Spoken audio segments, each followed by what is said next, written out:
বছরে মাত্র একটি ফসল চাষ করে 3 ফসল সমান লাভ। কি এমন সেই ফসল? আম, জাম, কাঁঠাল, কলা নাকি ধান, গম, ভুট্টা? সেটি আর অন্য কোনো ফসল নয়, আগাম টমেটো চাষ।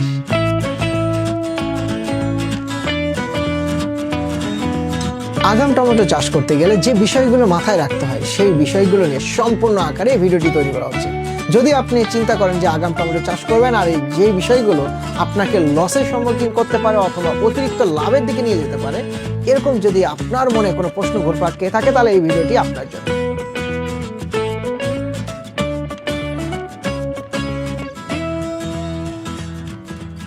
প্রথমে যে জিনিসটা মাথায় রাখতে হবে, প্রত্যেকটা ফসলই নির্দিষ্ট সময় থাকে। অতিরিক্ত আগাম যদি আপনি চিন্তা করেন তাহলে কিন্তু ফসল উৎপাদন দিবে না। আপনি যদি আগাম টমেটো চিন্তা করেন তাড়াহুড়া না করে একদম কমপ্লিটলি আপনি আগস্টের 20 তারিখের পর থেকে অক্টোবরের ফার্স্ট উইক পর্যন্ত এর মধ্যে যে মূল জমিতে যে চারাটা রোপণ করবেন এটাকেই আমরা আগাম টমেটো বলতেছি। কারণ এই সময় যদি আগাম চারা রোপণ করা যায় তাহলে অবশ্যই আপনাকে মার্কেটে যে সময় নিয়ে আসবেন এই সময় তুলনামূলক সিজনের 1 থেকে 1.5 মাস আগে আপনার টমেটো আসবে। আর যেটা বিক্রি করে আপনি নিশ্চিন্ত থাকতে পারেন, দাম নিয়ে আপনার কোনো ভাবতে হবে না এবং অবশ্যই প্রফিট 2 থেকে 3 গুণ 4 গুণ পর্যন্ত হতে পারে। আমরা গ্রাফটিং চারা লাগাবো নাকি মাটির চারা লাগাবো নাকি কোকোপিটের চারা লাগাবো, এইটা নিয়ে সবচেয়ে বেশি আমাদের কনফিউশন। হাজার হাজার টাকা খরচ, বাট দিন শেষে আউটপুট জানি না। গ্রাফটিং টমেটো চারা আপনি কেন চাষ করবেন? আমরা মনে করি যে গ্রাফটিং টমেটো চারা মানেই দুনিয়ার কোনো রোগ বালাই এই চারাতে আসবে না, এই ফসলে আসবে না, আমরা এমনই চিন্তা করে থাকি। কিন্তু আসলে গ্রাফটিং চারার সুবিধাটা আসলে কি? রুট টাইপের যে ডিজিজগুলো হয়, অর্থাৎ ফিউজিরাম উইল্ট বা ব্যাকটেরিয়া উইল্ট নামে যে জীবাণুগুলো থাকে, এই জীবাণু কিন্তু রেজিস্ট্যান্ট গ্রো করে আপনি যখন তিত বেগুনের গোড়াটার উপর, মানে গোড়ার সাথে টমেটো মাথা গ্রাফটিং বা কলম করবেন। বাট এটা শুধুমাত্র আপনাকে ফ্যাসিলিটিস দিবে ফিউজিরাম উইল্ট এবং ব্যাকটেরিয়া উইল্ট, এই দুইটা জীবাণু থেকে আপনার ফসলকে সুরক্ষিত করবে। কিন্তু আপনার পরবর্তী ফলন বা উৎপাদন নির্ভর করবে আপনার কোন ধরনের সায়ন ইউজ করেছেন তার উপরে। সো এখানে আর এক্সট্রা কোনো বেনিফিট পাওয়ার কোনো সম্ভাবনা নাই। আর আপনি যদি স্মার্ট 1217 অর্থাৎ কোকোপিটের চারা লাগান কম দামে, অর্থাৎ মাত্র 3.5 টাকায়, তাহলে যে সুবিধাগুলো পাবেন, উৎপাদন বেশি হবে এবং রোগ প্রতিরোধ ক্ষমতা, যেটা ফিউজিরাম উইল্ট বা ব্যাকটেরিয়া উইল্ট এবং অন্যান্য যে লিফ কার্ল ভাইরাস, এগুলো থেকে কিন্তু আপনার ফসল এমনি অটোমেটিক্যালি কিন্তু মানে বেনিফিটেড হবেন। কারণ এগুলোতে এই জাতে অর্থাৎ স্মার্ট 1217 টমেটোতে এই রোগ বালাইগুলো কিন্তু খুবই কম থাকে। কিন্তু প্রক্ষান্তরে যদি আপনি গ্রাফটিং টমেটো লাগান তাহলে দেখা যাবে যে শুধুমাত্র উইল্টিং ছাড়া বাকি সবগুলোই ঘটতে পারে, যে আপনি এক্সট্রা অর্থ খরচ করলেন বিনিময়ে কিন্তু অন্য আর সুবিধাগুলো কিন্তু পাবেন না। আরেকটি ব্যাপার হচ্ছে স্মার্ট 1217 কিন্তু পরীক্ষিত একটা ভ্যারাইটি, যে আগাম যখন চাষ করবেন তখন 4 কেজি থেকে শুরু করে আপনার 10-12 কেজি পর্যন্ত লাস্ট পর্যায় পর্যন্ত ফল দিয়ে থাকে। সো তার মানে আমরা অবশ্যই গ্রাফটিং ভার্সেস যদি আমরা কোকোপিটে স্মার্ট 1217 চারা আমরা চিন্তা করি তাহলে আমাকে অবশ্যই চুজ করতে হবে স্মার্ট 1217 কোকোপিটের চারাটি। এই সময় চারাটা এত সহজ জিনিস না। চারা আর হচ্ছে সোনার হরিণ একই রকম, যারা এই এই এই সেক্টরের মানুষ তারা জানে। সো চারার ক্ষেত্রে আপনার ওই মাটিতে বীজ ছিটায় দিলাম চারা হয়ে গেলে এরকম না, কারণ এই সময় টানা বৃষ্টিপাত, এক সময় দেখবেন যে বন্যায় ডুবে নিয়ে চলে গেছে। সো আপনাকে কোনো রিস্কের মধ্যে যাওয়ার দরকার নেই। রিস্কি ছাড়া আপনি এগ্রনের সাথে কন্ট্যাক্ট করেন, অ্যাডভান্স বুকিং দেন, চারার জন্য বলে রাখেন, ইজিলি পাওয়া যাবে চারা। সো মানে যারা কমার্শিয়াল চিন্তা করতেছেন তারা কিন্তু চারা বুকিং দিয়ে রাখতেই পারেন, আর বাকি প্রসেসগুলো অনুযায়ী জমি প্রস্তুত করতে থাকেন, দেন হচ্ছে চারা রোপণ করবেন, ফসল হবে ইনশাল্লাহ। 1 ফসল করে 3 ফসল লাভ করতে হলে আমাদের ফোকাস করা উচিত সেটা হচ্ছে মাটি। আর মাটি অনুযায়ী যদি ফসল নির্বাচন না হয় দিন শেষে আপনার ফসলটা ভালো হবে না, এটাই স্বাভাবিক। যে জমিতে আপনি পানি নিষ্কাশন ব্যবস্থা করতে পারবেন এরকম জমি, উঁচু নিচু মাঝারি নিচু যাই হোক না কেন, আপনাকে খেয়াল রাখতে হবে পানি অবশ্যই আপনাকে কন্ট্রোল করতে হবে এবং আপনাকে প্রয়োজনে পানি দেওয়ার ব্যবস্থা রাখতে হবে। মাটির ধরন, এঁটেল দোআঁশ এবং দোআঁশ। আমরা জানি যে জমি চাষ করলেই ফসল হবে এবং সেই জমিতে গাছ লাগালেই ফল ধরবে, কিন্তু অ্যাকচুয়ালি যদি আপনি কমার্শিয়াল থিঙ্কিং করেন, মানে ব্যবসায়িক চিন্তা করেন, তাহলে আপনাকে প্রসেসে আগাইতে হবে। একদিনে যেমন কোটিপতি হওয়া যায় না, ঠিক তেমনই ফসলের জমিতে হাল চাষ দিয়ে সার বুনে দিলেই আর গাছ থেকে বেশি ফলন পাওয়া যায় না। অ্যাকচুয়ালি যখন আপনি আগাম টমেটো চাষ করতে যাবেন, বৃষ্টিপাত হবে, ঝড় হবে, রোদ হবে, অনেক কিছু হ্যাজার্ড থাকবেই। এই টোটাল প্রক্রিয়া কমপ্লিট করতে আপনাকে 10 থেকে 12 দিন, 15 দিন, 20 দিন পর্যন্ত লাগতেই পারে। সো আপনাকে অবশ্যই টোটাল স্টেপটাকে আপনি কমপ্লিট করে যেতে হবে। সেই ক্ষেত্রে আপনার যেটা করণীয় সেটা হচ্ছে যে আপনার পতিত আছে জমি, ধান চাষ করা হয়েছে বা যে কোনো ফসলই চাষ করা হোক না কেন, আপনার জমিটাকে পিএইচ এর মানটাকে আপনার ধরে আগে ব্যালেন্স করে নিতে হবে। সেই ক্ষেত্রে আমরা কি করতে পারি?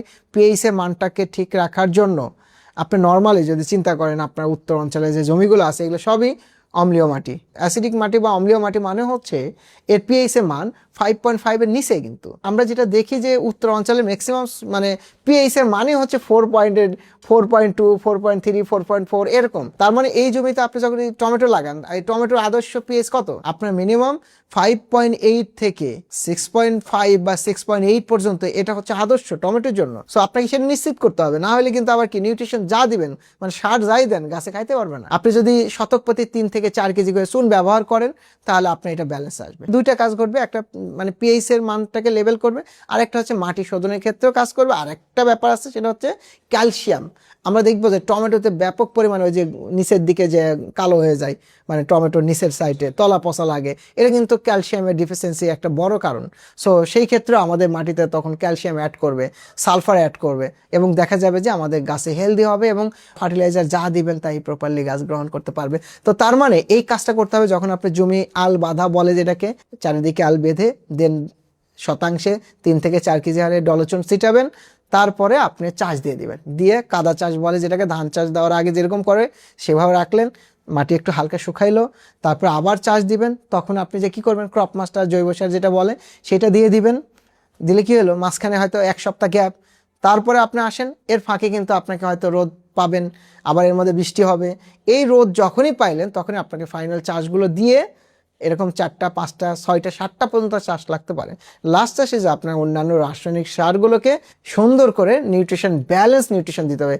আমরা কি করেছি, প্রথমে চুন দিয়েছি, চুন দেওয়ার হয়তো 1 সপ্তাহ পরে আমরা ক্রপ মাস্টার বা জৈব সার দিয়ে আরেকটা চাষ দিয়ে দিয়েছি।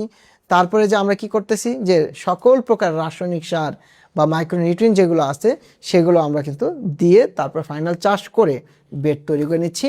বেড তৈরি করার পরে আমি আসলে গাছটা কবে লাগাবো, বেড তৈরি করে তো আমরা চিন্তা করবো মালচিং বিছিয়ে দিলাম আর গাছটা লাগিয়ে দিই, এই কাজটা করা যাবে না। মিনিমাম আপনাকে 5 থেকে 7 দিন গ্যাপ দিতে হবে। তার মানে টোটাল আপনি ওই যে প্রথম চাষ চুন দেওয়া থেকে শুরু করে এই পর্যন্ত 20 দিন 15 দিন পর্যন্ত আপনার সময় লাগতে পারে। সেই সময়টাকে হাতে রেখে, মাথায় রেখে দেন আপনাকে টাইমটাকে নির্বাচন করতে হবে। কারণ আগস্টের 20 তারিখের পর থেকে অক্টোবর ফার্স্ট উইক, তার মানে এর মধ্যে আপনাকে চারা রোপণ জমিতে করতে পারলে আপনি 1 ফসল করে 3 ফসলের টাকা পাবেন। সো এই টোটাল প্রক্রিয়াটাকে আপনি যদি মাথায় রাখতে পারেন, এই টমেটো চাষ করে আপনার লস হবে এটা ইম্পসিবল ইনশাআল্লাহ। ইস্যুটা একটাই যে আপনি ভাই নিজের বুদ্ধিতে এই সময় মাস্টারি করতে গেলে আপনি ধরা খাবেন, ছোট্ট বলে আপনার প্রজেক্ট লস, পছন্দ লাগবে, মানে ডুবে যাবে, অথবা দেখবেন হঠাৎ করে স্টক করা শুরু করবে। কোনো ধরনের এক্সপেরিমেন্ট করার দরকার নেই। এখানে আমরা এই হাই ভ্যালু ক্রপস নিয়ে যে কাজগুলো করতেছি, প্রতিনিয়ত এত পরিমাণ প্রবলেম ফাইন্ডিং করতেছি আর সেগুলো নিয়ে আমরা সলভ নিয়ে কাজ করতেছি। সো এটা আপনি পরীক্ষা করতে গেলে আপনি 7 বছর পিছিয়ে যাবেন। সো সেখান থেকে বের হয়ে এসে শিডিউল স্পেস আপনাকে যেতে হবে। শিডিউল স্পেস ছাড়া আপনি ইম্পসিবল যে এই এত হ্যাজার্ড টাইমে, এত আর্লি টাইমে এই টমেটো ভালো ফলনে নিয়ে যাওয়া। সো কোনো এক্সপেরিমেন্ট করার দরকার নেই, আমাকে পরীক্ষা করার দরকার নেই। আপনি দিন শেষে আপনারটা ঠিক রাখেন, আর ঠিক রাখতে গেলে শিডিউল স্পেস মেনটেন করেন। যা যা প্রসেস বলেছি সবগুলো মানে আপনাকে চাষ করতে হবে।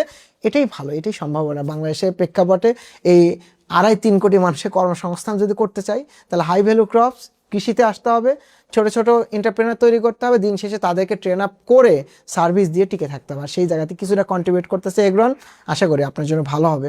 আমার মনে হয় যে আমরা যে ধরনের কনসালটেন্সি করতেছি, এগ্রন দেখেন আপনার মাঠে থেকে সেবা দিচ্ছে, কল সেন্টার দিচ্ছে, এই যে কন্টেন্টের মাধ্যমে সেবা দিচ্ছে। সো এই যে মাল্টিপলভাবে কার জন্য কাজ করা হচ্ছে, আমাদের ডেডিকেটেড টিম আছে যারা হচ্ছে এমপ্লয়ি, আমাদের প্রশিক্ষিত এমপ্লয়ি, তারাও কিন্তু আপনার মাঠে যে সরাসরি আপনার এই সমস্যা সমাধান এবং তদারকি সম্পূর্ণ সাপোর্টগুলোই পাবেন আপনি এগ্রনের কাছ থেকে।